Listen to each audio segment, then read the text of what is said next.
Ju njohim me edicionin informativ të lajmeve. Kjo është Radio 7. Vijon përplasje në distancë ndërmjet kryeministrit të Shqipërisë Edi Rama me lëvizjen vetëvendosje të drejtuar nga kryeministri i Kosovës Albin Kurti.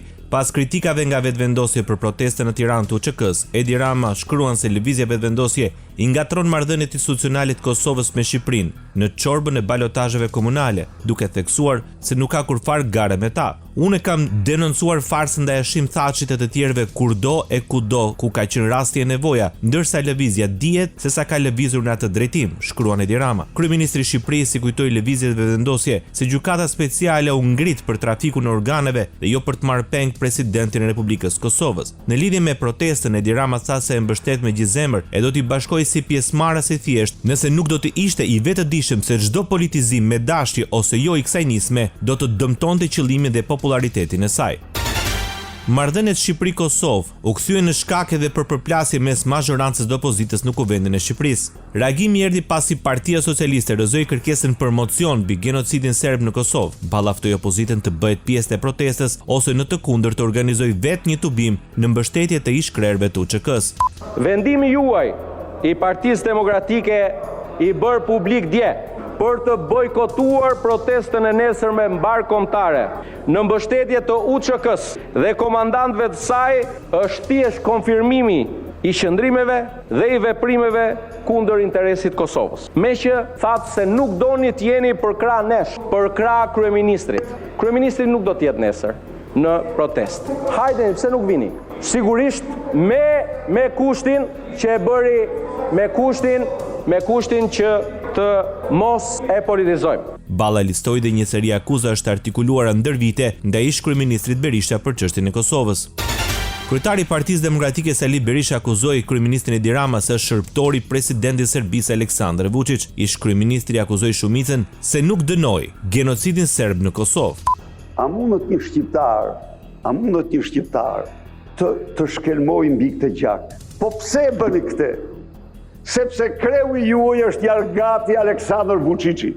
Po pse bëni këtë? Sepse kreu i juaj është i shërbëtori Aleksandar Vučićit.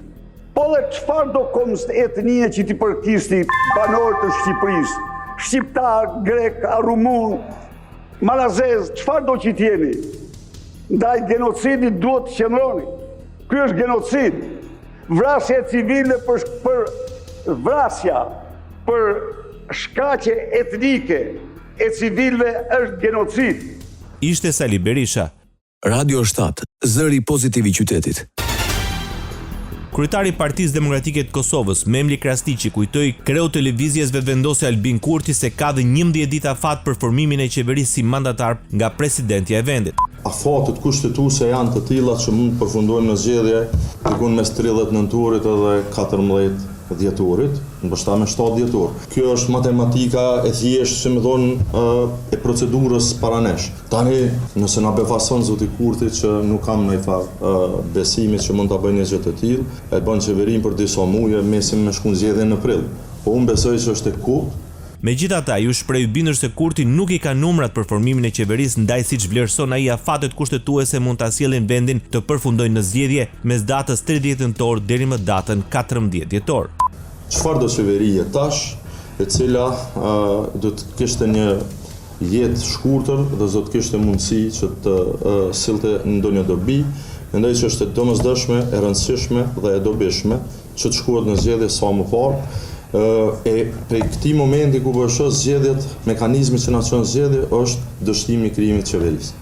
Kryetari i Partisë Demokratike të Kosovës bëri thirrje për zgjedhjet parakohshme parlamentare për ta nxjerrë vendin nga kriza.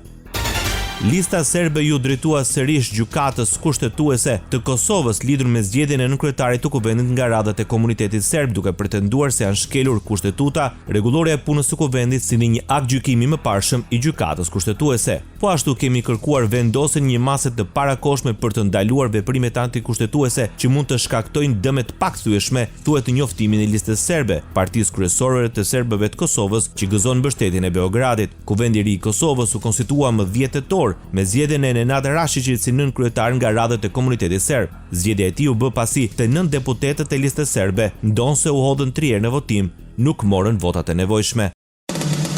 Ndoqët lajmet shkurt në Radio 7, zëri pozitiv i qytetit.